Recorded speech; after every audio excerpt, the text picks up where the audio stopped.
Hi, welcome back to our show, Case Done Live. My name is Pisek, or you can call me Benz as well. Today is our episode 10. Case Done will bring you AI and generative AI insights so that you can empower you, your business, and your team. Today, we have two interesting topics. The first topic is a high-level topic. We'll be looking into a report from Stanford University. It's called an AI Index Report, in which we'll know how AI has real impact on our economy, business, hiring, and even way of work for professionals like me myself. On the second topic, it's going to be a little bit more a technical deep dive into what we call an agentic workflow, which is a new wave for AI and generative AI technologies. It's awesome. We'll get to know why it's awesome and why we need to use it, agents, for example. And I will bring you a demo in one of the applications that I made myself by using this agentic workflow. Especially, I'm using crewAI library and Ollama to enable this kind of application for myself. But before we get started, please subscribe to our channel, Case Done by AI. We are on YouTube, LinkedIn, Facebook, TikTok, X, and Substack. So, let's get started. Artificial Intelligence Index Report 2024 was released by Stanford University, especially a group called Human-Centered Artificial Intelligence. It's actually a 500 pages long report, but these are the top 10 key takeaways from this report. The first one, AI beats human on some tasks, but not on all. You will get to see what kind of tasks that AI excel at or beyond human, and you can still see what kind of tasks that human is still better yet. But I'm not sure in the future AI might be better than us in most of the tasks. The second one is industry continues to dominate frontier AI research. It means that now the AI papers, research papers published on prestigious journals or advancements actually happen from industrial companies like Google, OpenAI, and Meta. And this is true, they have a lot of funding. AI needs a lot of data and compute power to do advanced stuff, and the companies, industry has much more money than the academics for sure. The third one, frontier models get way more expensive. Well, this is not surprising. Advanced models like GPT-4o or even Gemini Ultra cost a lot more. Well, it costs a lot more to train them, and the models has a really big size, so the compute power is needed. It's more than a smaller model for sure. So this is, well, not surprising for me. The US leads China, Europe, and UK in terms of leading source for top AI models, and this is true. Most of the companies that you will use your generative AI models from are from the US company. Fifth one, robust and standardized evaluation for LLM responsibility are seriously lacking. Well, I have experienced that myself at work. I try to evaluate the performance of the LLM using available frameworks like TrueLens, and often than not, I find that even with the same using the same framework, by adjusting models just a little bit, I get evaluations that are noisy and unreliable. Well, they change based on, I don't know what is happening. So it's unexplainable. It makes it difficult to rely on the evaluation technique right now.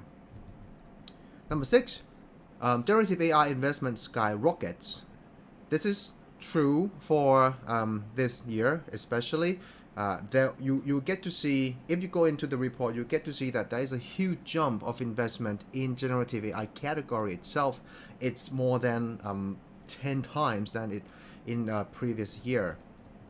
Now, number 7, data is in. It says that AI makes workers more productive and leads to higher quality work. I believe this is from Harvard Business Research or something like that back last year. So they say that they can they did some quantitative work, and they found that people who use AI technology has much better productivity, not much better, maybe like significantly better productivity than people who do not use AI. Number 8, scientific progress accelerates even further thanks to AI. Now, example here is Alpha Dev and Genome, and you know what? These kind of task or application is very difficult, and this is now possible because the transformers models are even better at understanding patterns behind these applications. Like genome, for example, it's similar to a language because genome is a sequence of, well, I don't know what it's called, DNA or stuff.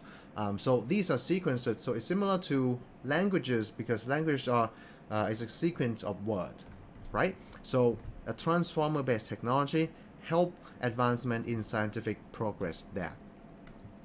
Number 9, the number of AI regulation in the US sharply increases. This is probably obvious that now governments and legal entities are afraid of the havoc or chaos that will be brought about by AI technologies. Think about like deepfake scams empowered by deepfake technologies will become more and more ubiquitous. Hopefully I'm not like being scammed myself, but yes, I think laws and regulations will keep becoming more in the future to actually like stampede all these bad use of AI technologies. Number 10, people across the globe are more cognizant of AI potentials, impact, and more nervous. There's doom and gloom here, but based on my experience, most people that I know are very positive about their work will be easier, more efficient when they use AI technologies. But again, the globe in general is going to be receiving better AI technologies and will probably live better, especially for those who use AI technology in their work. There are a lot of chapters in this report. I just present to you the highlight, but you can dig down into these chapters when you have free time. But today, I will take you briefly through chapter number 4 about economy. There are a lot of open source models available now, well, at least by the year 2023, by the end of year 2023. Open sources are more in general.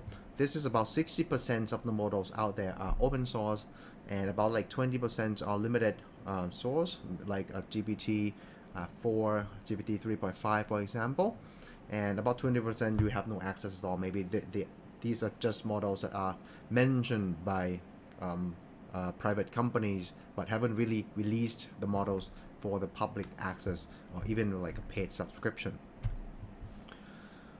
Even though we have a lot more open source models, closed source models still outperform in general, and the amount of difference depends on what you are looking at. Especially when you need advanced capabilities like agent-based behavior, the closed source models are still much better. It's like 3x much better than the open source model. Well, okay, closed source models, an example would be like GPT-4o, and open source model will be like Llama 3. You can see the difference there. GPT-4o has probably hundreds of billions parameters, while the free available Llama could be like just 7 billions or 70 billions parameter. So there's a big gap in the model size, and therefore a big gap in the model's capability, especially for the advanced behavior like agent. In other type of applications like mathematics, coding, and general understanding of the world like MMRU benchmark, still the closed source model are significantly better than the open source model. Again, on the topic of LLM evaluation, it's still ineffective most of the frameworks, for example, I used TrueLens before, they are still noisy. So you cannot have a reliable or what is it called, reproducible output, even when your sentence have the same semantic, but you present different kind of words in there. So they are still noisy and still unreliable. That means when you make your application and you want to actually use it in your business, you still need human in the loop. One example of human in the loop is something is called the chatbot arena. So you pit two models together, and you use human in the loop. You use human to evaluate which model wins. So I've talked about chatbot arena in my YouTube video. I think a few months back. So feel free to take a look. In this video, I also talk about how to hire Gen AI LLM in your application. Pretty much you are going to go through a lot of evaluation benchmarks and pick the one that is more suitable for your application. Now, back to the human in the loop thing, because we still need human in the loop, so the more suitable mode of integration of AI into your work is going to be augmentation rather than full automation. And especially true for applications that if it fails, it has a huge impact. Could be like financial impact or legal implications. So in that case, if the failure can cause you high impact, you will probably need to do automation or human in the loop rather than automation. So let's deep a little bit deeper into chapter 4. So these are highlights from chapter 4. Generative AI investments skyrocket. We've seen that before. USA leads AI private investment. And it's been observed that AI has decreased costs, but also increased revenues from McKinsey survey, by the way. Even though the total AI private investment declines, the number of newly funded AI company increases. This means there are a lot more startups, AI startups, but all of them get just lower amount of funding. This can also because most of these AI startups are based on generative AI technology, and they are probably using API calls to OpenAI or like Google Vertex AI, and therefore the upfront investment is lower as well. AI organizational adoption increases. Sure, like I think I've seen a lot of the companies actually started their first AI projects or AI education, at least educating their employees about AI and generative AI in general. Now, AI makes worker more productive and leads to higher product quality work. Yes, this is true from the Harvard Business School study. And Fortune 500 companies start talking a lot more about AI, especially generative AI. So these are the key takeaways from the chapter of economics. But we are going to dive in a little bit more into charts that are available in this chapter. Now, this chart is a reproduced chart from the Harvard Business Review study that claims to observe that people who use AI in their work have significantly much better performance than the one who doesn't use AI technology. But what is more interesting is that now the plot on the left is for bottom half skills participants, meaning participants who have lower skill or less skilled compared to the right half, which is top half skilled participants. This shows that for the less skilled workers or professionals, they benefit more from using generative AI technology.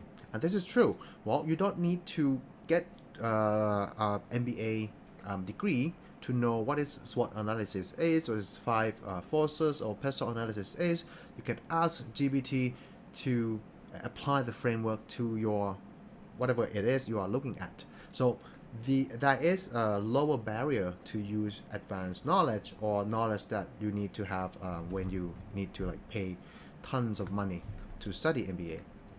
So the less skilled benefit more from AI technology. But in general, most people, or almost everyone, benefit from using generative AI technology. In the same work, they also propose, or at least they found, two main new ways of work for AI and human to work together. The first one is a centaur, and the second one is a cyborg. The difference is that for a centaur, a person will apply his or her own expertise when the job or the task to be done is significantly related to their expertise, but will resort to generative AI help when they meet with a task that is not really aligned with their expertise well.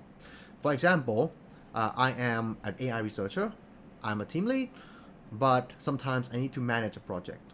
I do not have a strong project management skills, or at least I did not have a course or a certification or project management. So I actually use generative AI, like mostly ChatGPT or Gemini, to help me manage the project. So this is the application. This is like a type of work, human AI interaction in a centaur way. Now for a cyborg, well, it's a machine-human integration, like total integration, right? So this is a person who can integrate AI in their work seamlessly and almost in every angle. I think if I use more AI technologies in my work, I will get from centaur to cyborg in time, I think. So yeah, I will need to like use AI more, well, I guess, to be a cyborg. All right, this chart is actually AI related roles that organizations hired in the last year, like 2023. So you have industries on the vertical axis, and you have roles or position at the bottom there. It seems like there are a lot of demands in data engineering. So data is crucial to develop your own model or fine-tune a model. You have AI data scientists, machine learning engineers, and these are AI related role. Now you have like software engineers. I think, well, maybe there are already a lot of demands back then, but now because AI, especially generative AI applications, are available through API calls, now software engineering become much more relevant in the age of generative AI too.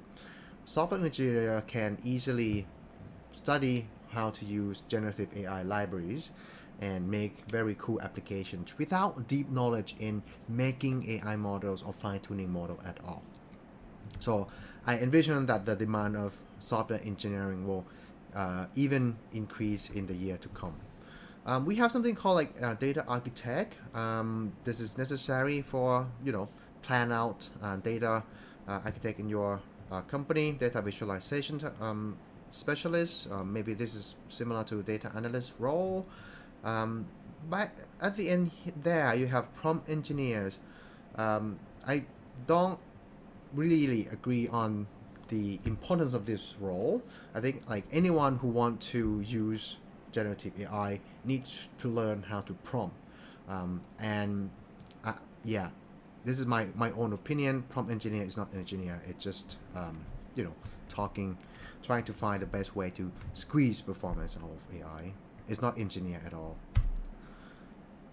All right, so this chart is actually AI capabilities in. Oh, by the way, I want to focus on the industries on this chart as well, and you can see here that most of the demands in AI-related roles are in finance, services, and tech, media, or telecom. I think they are ripe for AI, generative AI technology to transform the business or squeeze values from their business based on the data that they have. Look at financial services, for example. Something like customer agents, and also doing some predictive analysis on the future of stocks or investments or insurance programs. So they are definitely data-driven value proposition process. So definitely they need more data engineer, AI scientists, and so on. In terms of consumer goods and retails, I think we are getting there. I'm working in the retail industry right now, and I think the demand, at least I want to hire more and more people in data engineer role and AI researcher for sure. But I think it's just the nature of retail industry or commercial consumer goods that they don't really need to have a lot of technology that much. But this can change rapidly in the advent of AI, generative AI technology. Now this chart is the AI capabilities will be embedded in at least one of these functions or business units. So on the vertical axis, you still see industries there, so business and legal, professional services, consumer retail, finance, healthcare system, pharmaceutical and medical products. And at the bottom is tech media. So I want to bring your attention to the one circled in red circle. So let's take a look at this one. Virtual agents. I think this is something like automated chatbot or AI chatbots, or even a virtual automated avatar like in metaverse. I think this is definitely you can see that it has a high correlation with finance services. If I want to buy stocks, maybe I can use the apps, or maybe I can do that with a chat interface. Or if I want to ask about my insurance policy, I can definitely do that with the chat. And I've seen a lot of insurance companies are implementing this virtual agents to help their customers, to help handling the customers. This is also virtual agents is obviously beneficial to tech and media and telecom as well. Like you can have like an avatar representing a media company being a mascot, and have a chat, fun chat with their fan base, for example. I'm going to skip robotic process automation. This is going to, I think it's more like traditional AI in a sense, that you see is financial services have a lot of robotic process automation.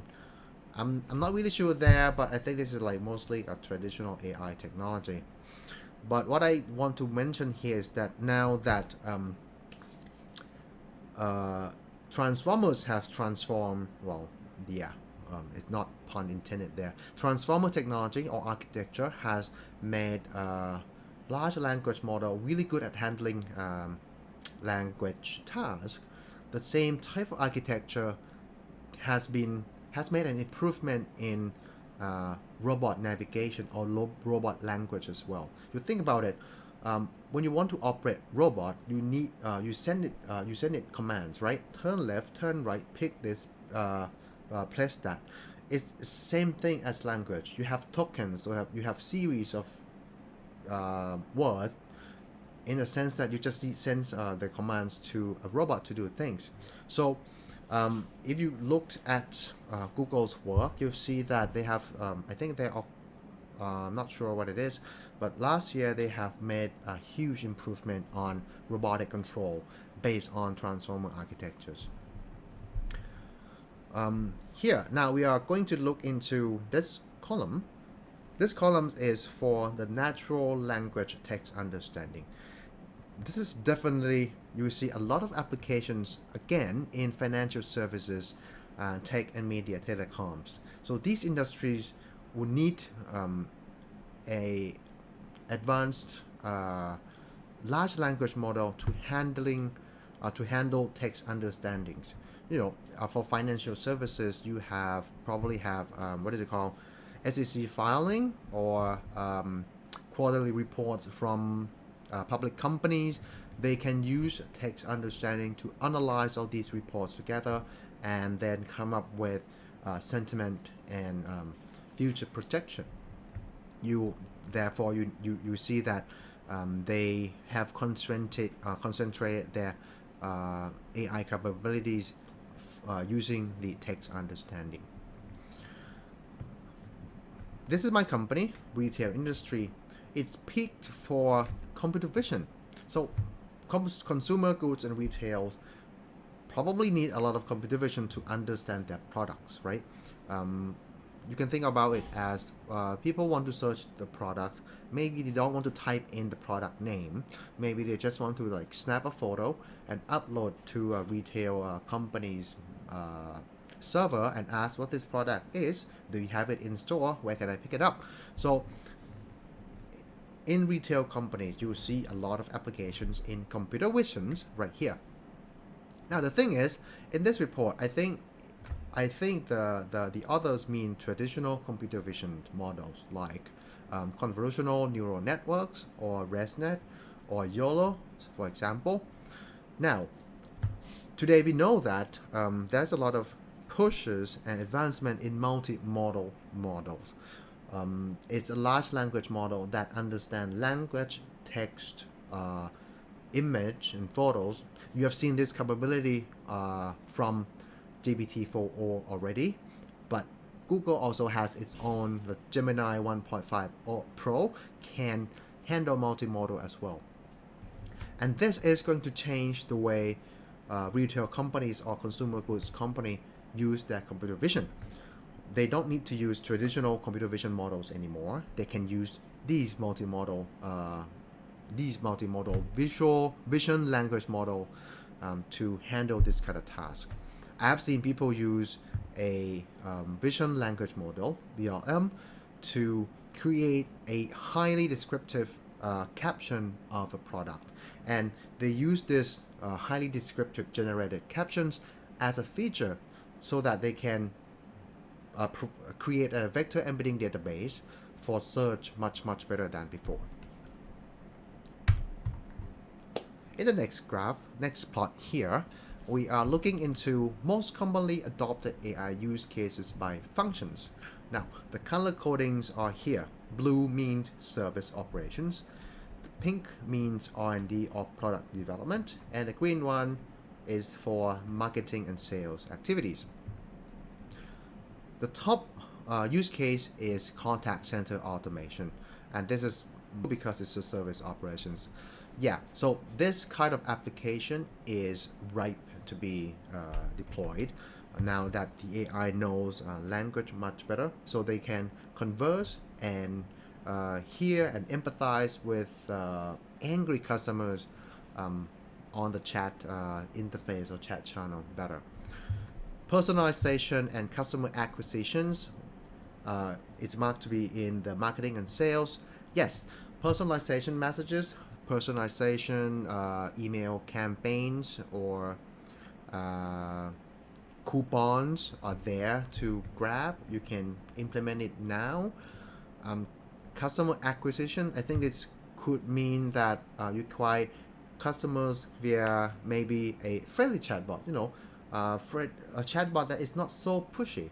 The chatbot that would try to educate and then slowly hook up, slowly incentivize the customer to actually purchase the product. The next three are actually for R&D and product development. You have AI-based enhancements of products. This could mean that the AI brainstorm a lot of features for the product development teams, or the AI criticize the color of the shoes designs and make some change as an alternative design, for example.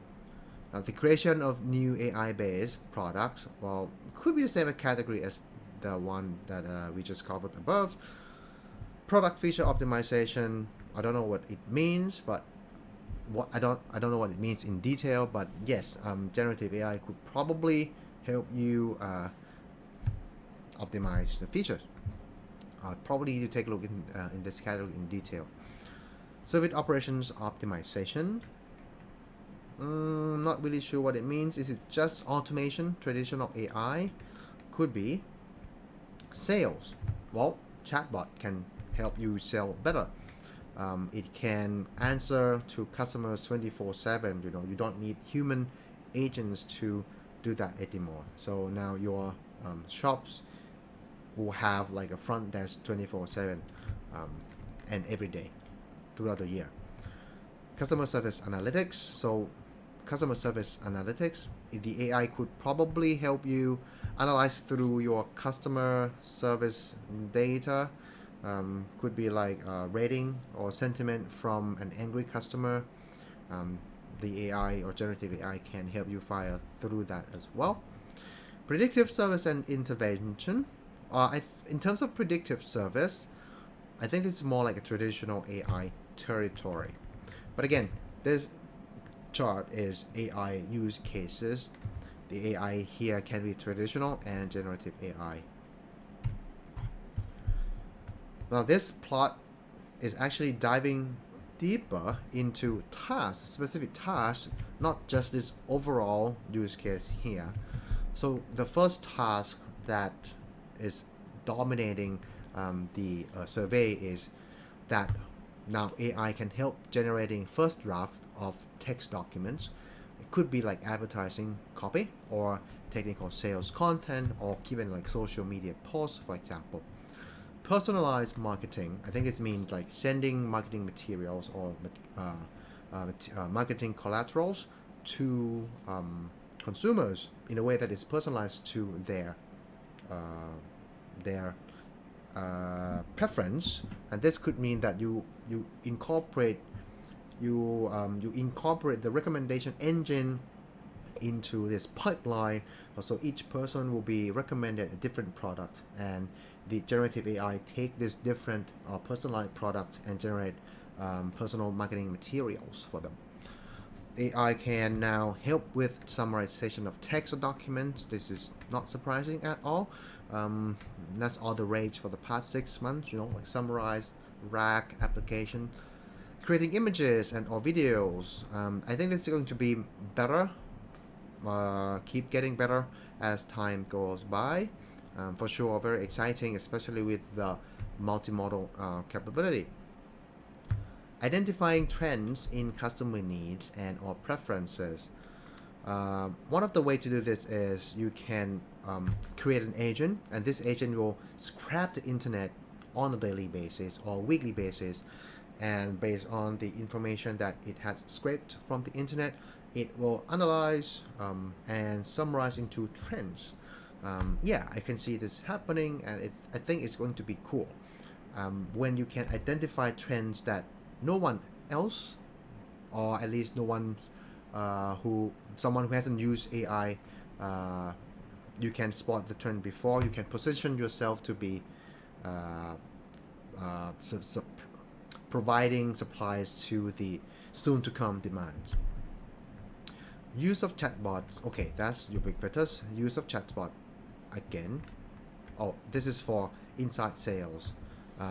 Internal, yes, you can have a chatbot for external facing, like customer service, or a chatbot for internal facing, like a chatting between departments and business units, or even with your suppliers. So it's going to be now a B2B chatbot. Identifying and or forecasting service trends, insights, or anomalies. Yeah, I think this is probably related to identifying trends.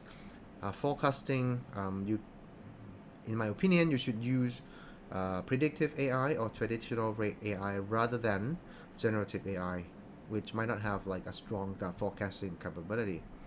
Creating first draft of document again, but this one is for customer service call scripts. Right, you can also draft technical components, documents. So yeah, this is more like a task level applications or use case by functions. Now, this one is more specific to software development. Adoption of AI tools in software development tasks is quite a lot, and as this is by 2023, I think by now, like almost half a year, 2020 shifted a lot towards more and more adoption. The first one is writing codes. Yes, AI can help you write code. It can help you document your code. Debug, yeah, sometimes it can debug your code for you. learn about a code base, test a code, plan your project, committing or reviewing code, deployment or monitoring, and collaborating with teammates. So I think it's ranked from bottom to top in a way that the top one means this task is suitable for AI to help, but the bottom one is more like this task is not so suitable for the AI to help.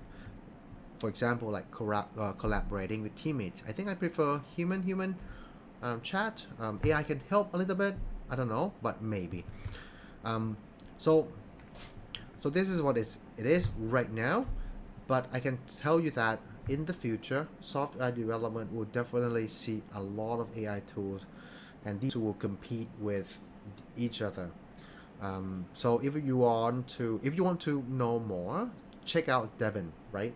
And open Devin as well for an open source version of it. A lot of it now is hype and what is it called, oversold claims, but they will get better. Now, in terms of the most popular AI developer tools in 2023, GitHub Copilot, I think it's very useful, like as well, and you have a lot more there.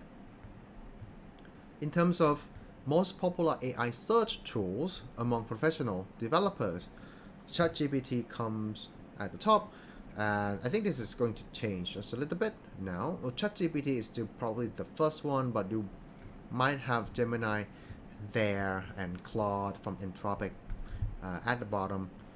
But what I can say for sure is the search behavior will change dramatically. I think a lot more people will just want an immediate answer to their questions rather than what we mostly do right now. For what we do right now is we Google, and then we have to go into each of the recommended links to read and to figure out, trying to find the answer for ourselves. This is not efficient compared to what the generative AI can do. So the generative search is going to change how we search for answers on the internet. I think this one is going to say that most people agree that AI increase productivity, speed up their learning. Not sure about greater efficiency, but it's there. Improve accuracy in coding and improve collaboration. So definitely productivity increased quite significantly. And this one says a lot more people now says they are more favorable towards AI tools. So pretty much they are going to use more AI tools in the future. And that's it for our first half. When we looked into a AI Index report from Stanford University, we have seen how AI has made an impact to our economy, our business, our way of work, and even some skills in job markets or hiring. It's time for you to subscribe to our channel, Case Done by AI on YouTube. You can also follow us on LinkedIn, Facebook, X, GitHub, and Substack as well. Now it's time for the second topic, which is a little bit more technical, but I think you can, if you want to stay with it, it's going to be very interesting for you. It's a new technology, new wave of AI development that is going to definitely transform how the generative AI is packed into a application. This one is about Agentic AI Workflow. This graphics here actually comes from a paper, Communicative Agents of Software Development. But the message I want you to get here is that you can have many AI models, and each of them you primed it, you put a character into it. For example, this AI is conditioned or prompt to be a CEO. This one is prompt to be a programmer. This one is prompt to be a tester and a reviewer. Now, there is a framework to orchestrate all these AI models so that it works in a collaborative way. It sends output to one of the other models and receive the output back, or there is another model who supervise a smaller model, or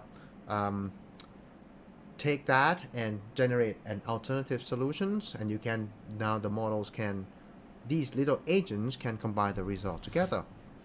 So it's becoming more and more like a group of experts, human experts, but now it's just a group of AI experts that can work for you. So what are agents? Why do we need agents?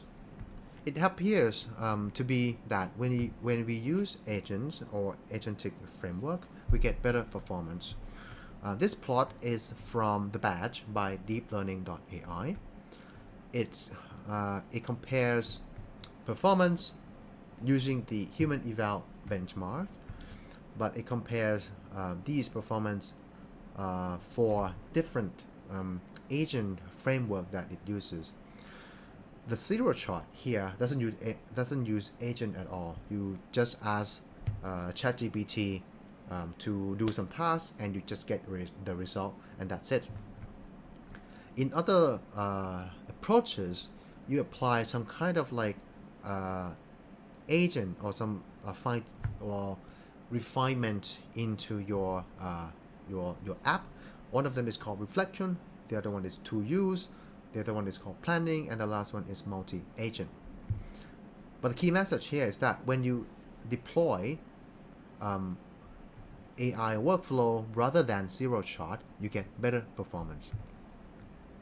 These are the top 4 agentic workflow or agentic work pattern that is they are mentioned by Andrew Ng on the badge by AI deeplearning.ai.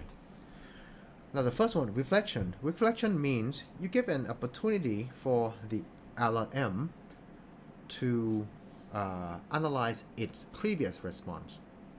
You want it to reflect on its previous response, whether it's good or bad, criticize itself for drawbacks, or identify improvements, and then you allow the model to rework. So this is called reflection. Definitely, it's more it's like human, right? Excuse me. So human, we probably do like the first draft of the work, and if we want to submit it, yes, we can. This is similar to a zero shot workflow, but we will produce better work when we come and reflect, or objectively reflect on our work, and then we improve on our work, right? So this is reflection design pattern. The second one is to use. This one means you equipped tools to AI or the agents, and this allows them to, for example, search for the internet, retrieve information from a given knowledge base, so that it's like an open book exam. This definitely bring more information or more capability to the AI to do the work. The third design pattern for the agentic workflow is planning. Planning prompts the model to don't do the task right now. You need to plan the task first, or identify subtasks before you do it. And this is a no-brainer, right? When you plan well, you will get to do your job well too. The last one is the most interesting one. It's the multi-agent collaboration. It's actually this the framework that makes agent collaborate, pass on outputs to be the other one's input, and the output can be quality checked by the other AI before it's actually finalized. So these are the multi-turn multi-agent collaboration. All of these agentic workflow will help you get your task done in a better way, and yes, you should use it when you can. So I think most of the libraries will probably incorporate these framework into their implementation. For sure, reflection, to use, planning, collaboration are present in AI crewAI framework. So I want to bring you to, actually before I do that, I want to bring you to crewAI webpage. So crewAI provides a open source library for you to implement your application, LLM application, in an agentic workflow way. So they have the tools right here. You see that there are agents, tasks, tools. You can actually take a look into that documentation and learn how you can do it. I'm not going to go deep into that in this video. I just going to show you briefly my code and explain what it is before I show you the capability. But before that, let me explain the problem statement.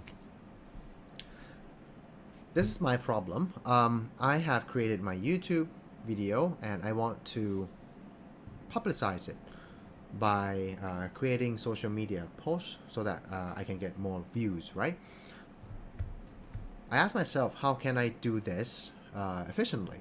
So right now, I need to do it manually. Well, can I do better? Well, I'm teaching you guys about AI. I should use AI in my work as well. So the question is, how can I create social media posts for my video? And this is the workflow that I have planned out so that I can create a agent-based or agentic workflow AI. I will start with a transcript in a text form, and I need a way to extract topics from this transcript. For example, if it is a transcript for this video, they are going to have two main topics, right? The first topic is the Stanford University AI Index Report, and the second topic is about Agentic Workflow. I need a way to extract these topics automatically. And once I have a topic, I want to create a summary for that particular topic.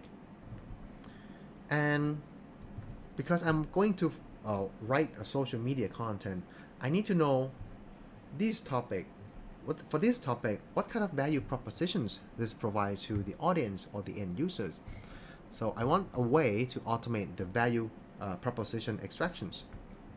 And eventually, the AI should help me come up with some post on social media, right? And this is the workflow.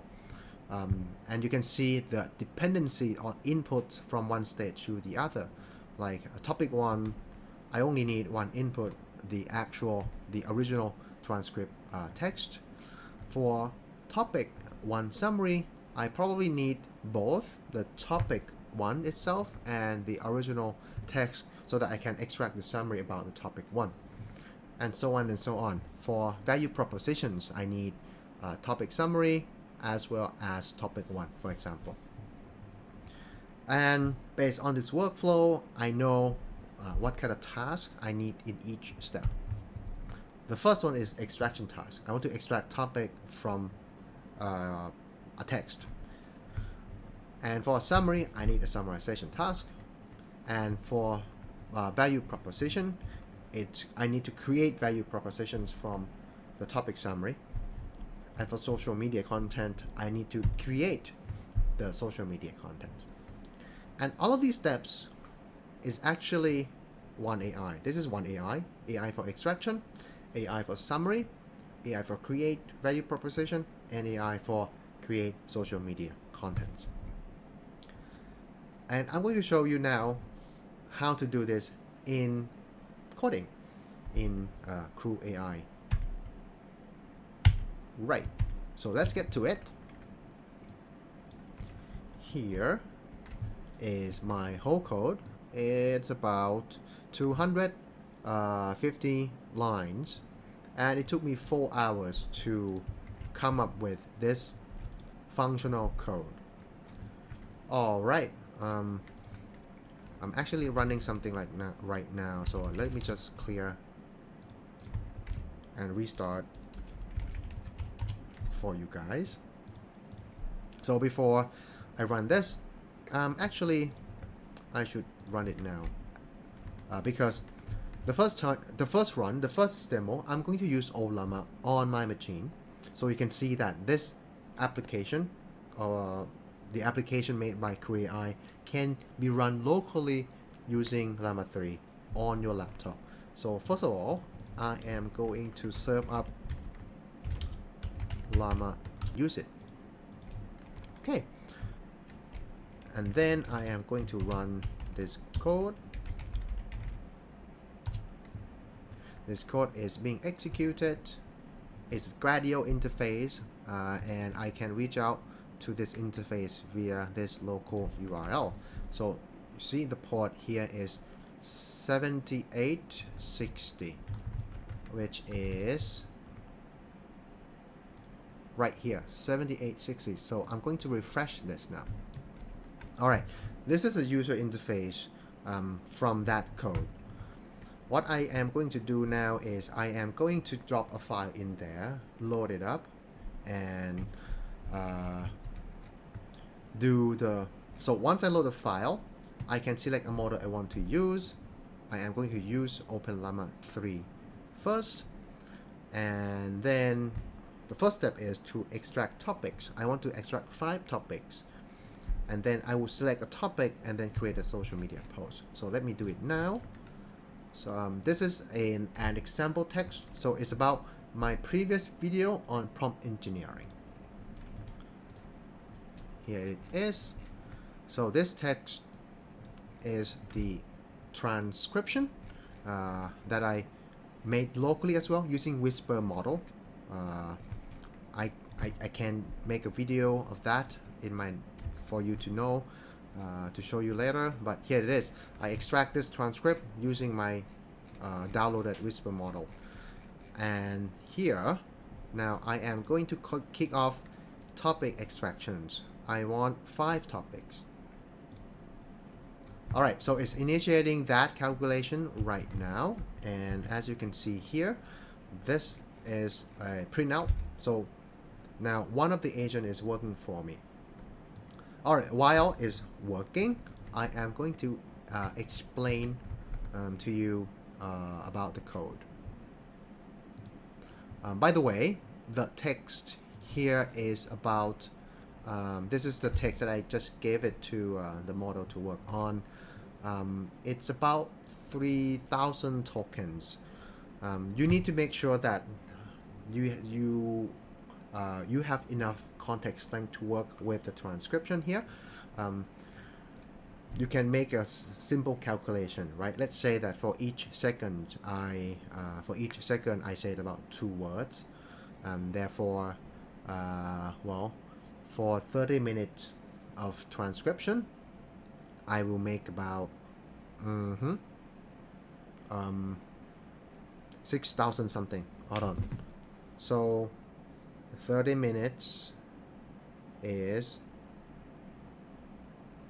180 seconds.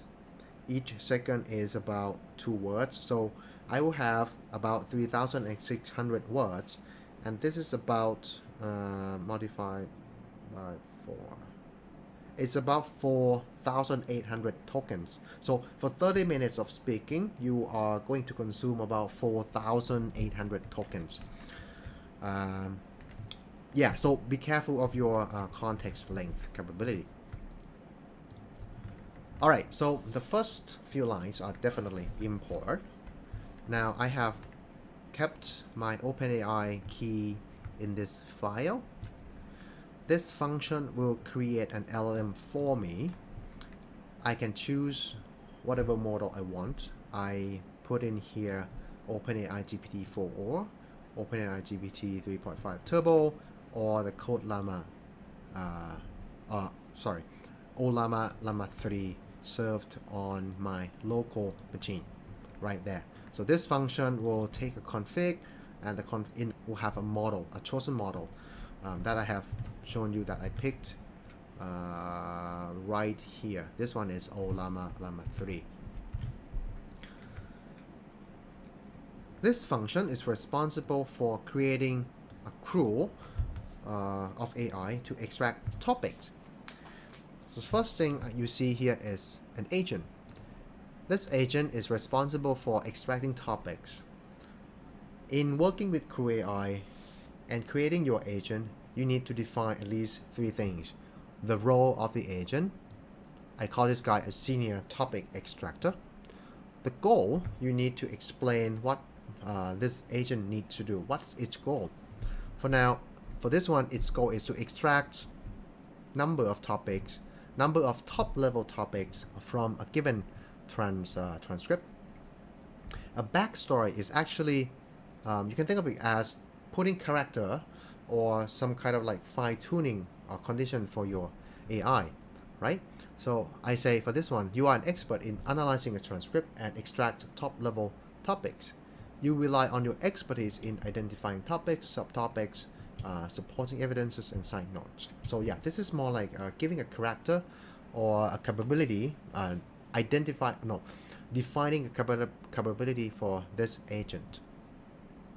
The second element that you need to create a crew is task. A task is actually is a way for you to describe in detail what needs to be done for you. For this one, I say analyze a given transcript given below for top-level topics, subtopics, supporting evidence, and side notes, if there is any. Your final goal is to extract X amount of high-level topics only. Do not provide your commentary in your answer, and here is a given transcript.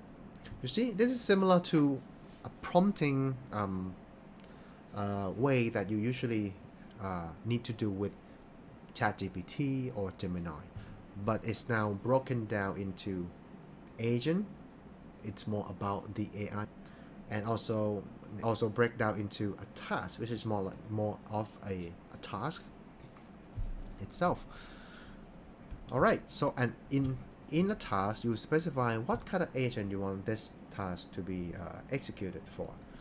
You can also specify an output in which once it's finished its calculation answer, it will dump this response into this file.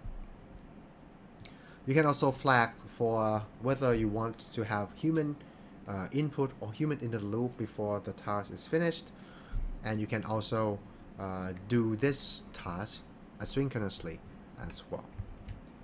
Once you have defined the agent and the task, you are ready to define your crew. So for a crew, you need to define what agents are in this crew. Right now it's only one guy, but you can have as many as agents you want there. And the task I need for this application is one task, one agent. Right, this create a crew to extract topics. My second crew is a crew that for a given topic, it will do all the things, all the steps towards social media post. Pretty much, this is one crew. This crew is having 3 agents in it. This is my first agent, senior summarizer. I give it role, goal, and backstory as you can see here. I need to say that you should not allocate this task. You need to do it yourself. By setting this allow delegation flag to be false. And this is a task for this agent. Now I have another agent. This is an agent, a senior product manager. So this guy will be really identifying value propositions for the customers, right? And this is its task. Descriptive task, given a list of users or audience and the content summary from the previous summarizer. Your task is to list a value proposition for the end user. You do not need to separate these value propositions for each end user. You list them all together. In order to do that, you think about this, how the user can use this content, how much time, money, and effort this can help save, and also without knowing this content, how's the user's life will suffer from. So these are the angles I provide this product manager to work on. The last agent in this crew is a social media content editor. This guy is really great at writing up social media posts that say will incite responses like clicks, share, or likes, for example. And this is a descriptive task for this agent. And now, making this crew, here I have 3 agents and 3 tasks. Put it there, and you have a crew. And okay, the rest of these guys is just gradual interface, right? This is a function that I will need to call when a load button is clicked. This one is when the topics is clicked. This one is a topic to turn into social media post is clicked, and so on. And this is just the way to define elements in the user interface. Hopefully, it's done. Okay, let's go back to our interface. Okay, so just a review. I upload the text that I want to process, and this is how the text looks like. And I choose an Ollama Llama 3 model to work on this process, and I click this extract topics, and these are the topics that Ollama extracted for me. Technical level 5, chain of thought prompting, description here. I don't think this is great. You see, it misses other levels like level 1, task, context, and prompt. But anyway, this could be the limited capability of a smaller model like the Llama 3 itself. But what I can do here is, okay, if I want to make a social media post about chain of thought prompting based on this transcript, I can come to this group of AI by providing topics and the target users and the number of post ideas. And then I can click process. So right now, what is happening in the back end is that one of the agent started working. This guy, the senior summarizer, started working, and this is the task in detail that it needs to do. Write a detailed summary of task focus topic on chain of thought prompting based on the original transcript given below. Blah blah blah, and this is the transcript. It's working on its own right now. Now this one is what is it? Ollama serving on my computer. It's going to be slow. So in the meantime, what I can do here, I can try to show you the same way but using GPT 3.5. Scratch it. Let's go with the GPT-4o. Okay, so I'm going to launch another interface, gradual interface. It comes in a few seconds. Right, the port is 7861. Let's go to that port right here, 7861. So I refreshed it. I am going to load up the same text prompt engineering file, load it up right here, looks exactly the same. Now I am going to select OpenAI GPT-4o and start extracting topics. I can change the number of topics I want to extract, let's say from 5 to 8. Here we go. This is its best final answer. This is correct. Yes, definitely I started with the importance of writing effective prompts, and I have about the mindset of writing prompts, and then I start diving into prompt techniques. This is level 1, this is level 2, level 3, level 4, level 5. This is great. So let's say that we want to write a post about the right mindset for writing prompt. The same target audience, and I want 10 ideas for writing a post. By the way, we are doing exactly the same thing with Ollama, but it's just much slower. because it's running on a local computer. But with the GPT-4o, we send everything off to the server, and right now the GPT-4o is computing, and I get my result right here. So the topic I want to focus is the mindset for writing prompt, and this is summary based on the summary based on the full original transcript, but focus on this particular topic of the mindset. The mindset for writing prompts is crucial for blah blah blah. It's writing here playful attitude. You need to experiment. You cannot get the perfect prompt in your first go. It's not going to happen. And right, this is bang on. I remember what I say in this video, and this is right. Now, in terms of the value propositions, the second AI is thinking about what is this content provide? What kind of value this content provide to the user? Enhance efficiency. Right. When knowing this, you get better efficiency. By adopting the right mindset, the user can drastically improve the efficiency of their interaction with large language models. That's right. Cost saving.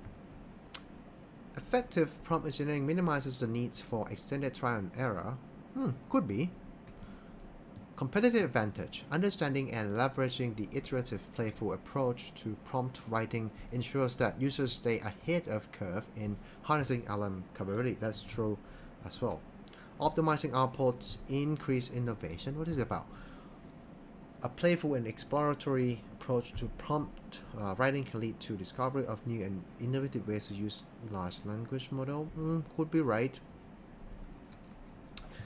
You get the message here. So this guy, this agent, it behaves as if it's a product management. Product management will probably need to come up with why the product is useful, right?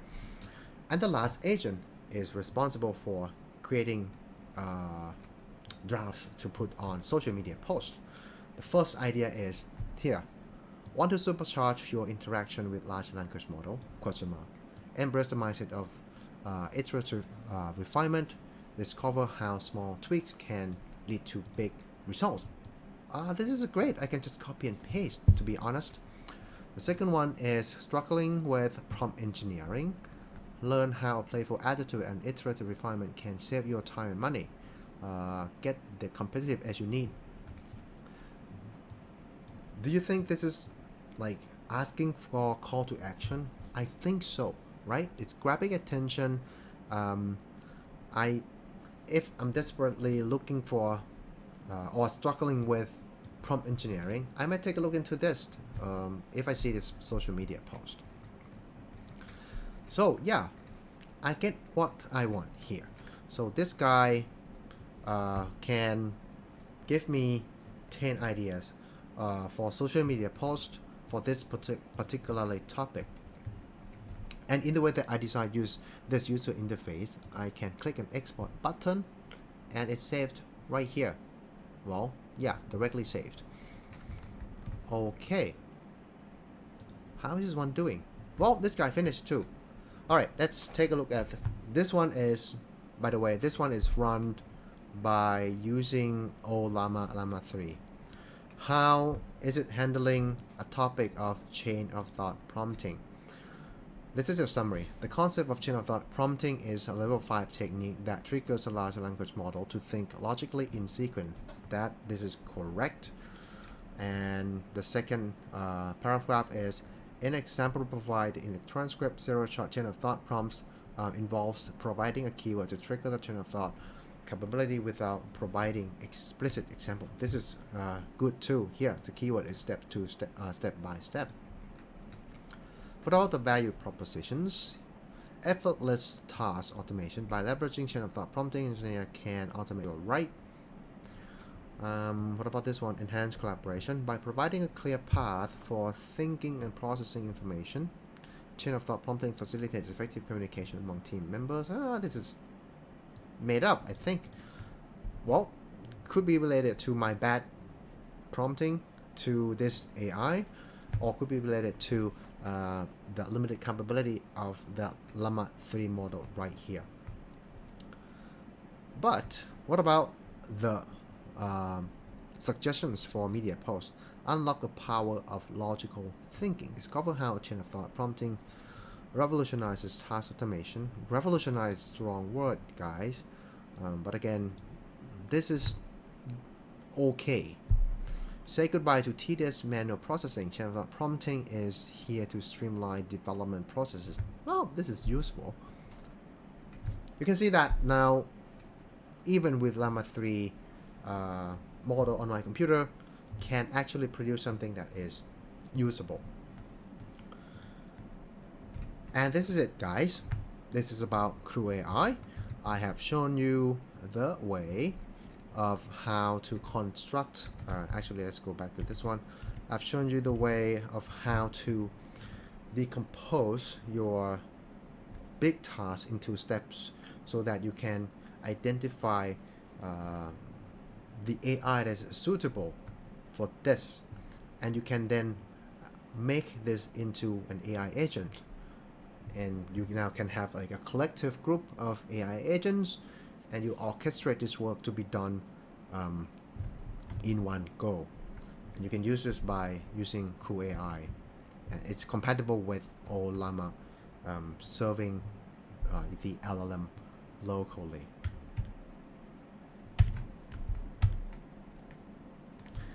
Here comes to the end of my talk today, our show today. What you have seen is two topics. The first topic is the AI Index Report 2024, where you see how AI has made a real-world impact on economy, business, hiring, and the way of work. And on the second topic, it's more about the technical detail, but it's a very exciting one because it's a new wave of how you can use large language models. It's about agents, agentic workflow. You can see that how you can deconstruct your workflow, so that you can apply agents into different steps. And you can see that the demonstration that I gave it to you using crewAI and Ollama is not that difficult to write up as well. Right, before we depart, don't forget to subscribe to our channel, Case Done by AI. We are on YouTube, LinkedIn, Facebook, GitHub, X, and TikTok. Thank you very much, and have a good day.